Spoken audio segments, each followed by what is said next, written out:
Bismillahirrahmanirrahim. Assalamualaikum warahmatullahi Assalamualaikum warahmatullahi wabarakatuh. wabarakatuh. Waalaikumsalam warahmatullahi wabarakatuh.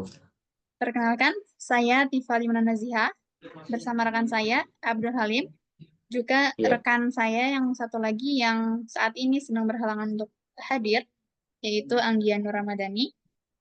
Kami pada kesempatan kali ini akan mempresentasikan em, cara pengolahan data menggunakan aplikasi JASP. JSP sendiri merupakan sebuah aplikasi atau perangkat lunak yang dikembangkan oleh University of Amsterdam.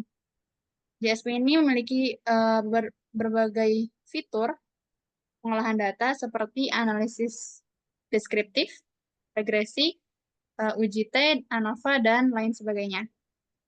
Berikut tutorial singkat dari kami.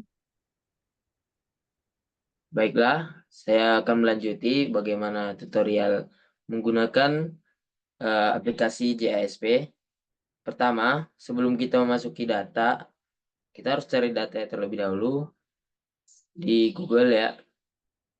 Nama websitenya ialah Kaggle. Ini website untuk mencari data ya, untuk kita masukkan ke aplikasi JASP. Sebelumnya, kalau mau mencari data lewat web ini, harus sign in terlebih dahulu biar kita dapat download datanya. Nah, di sini saya akan mencari data tentang student performance factors atau faktor kinerja siswa. Ini ya, untuk bagian datanya ada sebelah sini. Lihat nggak? Di sini ya datanya. Nah, lalu klik ini. Di sini ada bagian download. Sebelumnya lagi saya ingatkan untuk sign in terlebih dahulu biar dapat mendownload. Klik download. Nah, setelah download, kita cek terlebih dahulu apakah sudah masuk ke file kita. Nah, ini sudah masuk ya.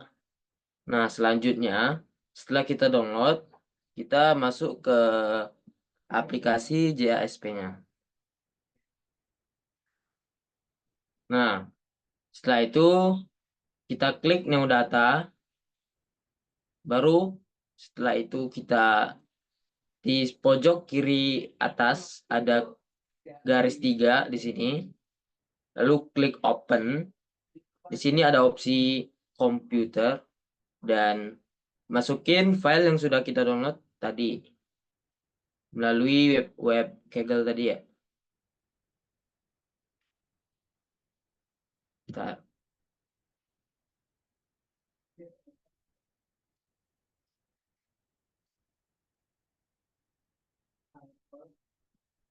Nah, setelah itu tunggu beberapa saat proses pemasukan datanya. Nah, ini lagi import data. Tunggu sebentar. Nah, ini sudah masuk ke data-datanya ya.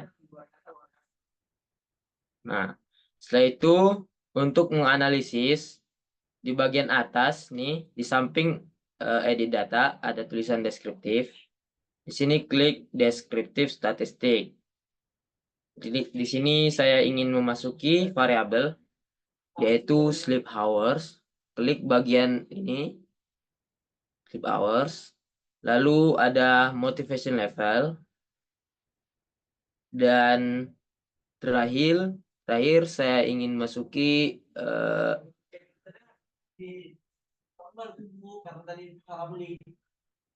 apalagi ya sebentar.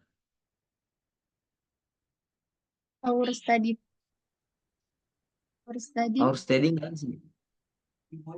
di atas.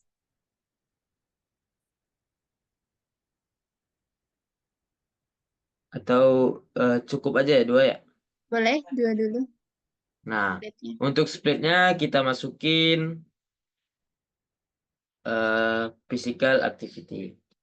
Nah, setelah itu ini terlihat nih bagaimana data-datanya. Untuk selanjutnya penjelasan. saya alihkan kepada Diva. Baik, Mau untuk pakai share selanjutnya screen ya, siapa nih? boleh tetap di Share sini screen nggak aja ya? apa-apa. Nanti Oke. paling minta tolong digeser aja. Jadi di sini misalnya data statistik deskriptif ini menjelaskan pengaruh dari aktivitas fisik gitu ya, physical activity terhadap Ya. motivation level dan sleep hour dari siswa.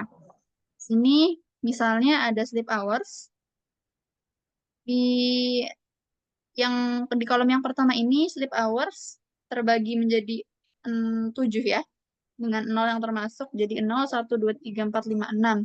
Ini adalah eh, tingkat intensitas aktivitas fisik yang dilakukan siswa dan pengaruhnya terhadap jam tidur mereka seperti itu. Misalnya di sini untuk intensitas fisik yang 0 bisa jadi mungkin tidak betul-betul kosong gitu ya, tapi ini ibaratnya paling jarang gitu. Di sini validnya 46. Kemudian yang untuk angka 1 dengan intensitas 1 itu naik menjadi 421. Yang kedua juga semakin naik jadi 1627. Begitu pula yang ketiga, jadi semakin naik gitu angkanya dari mulai 0 sampai 3 ini.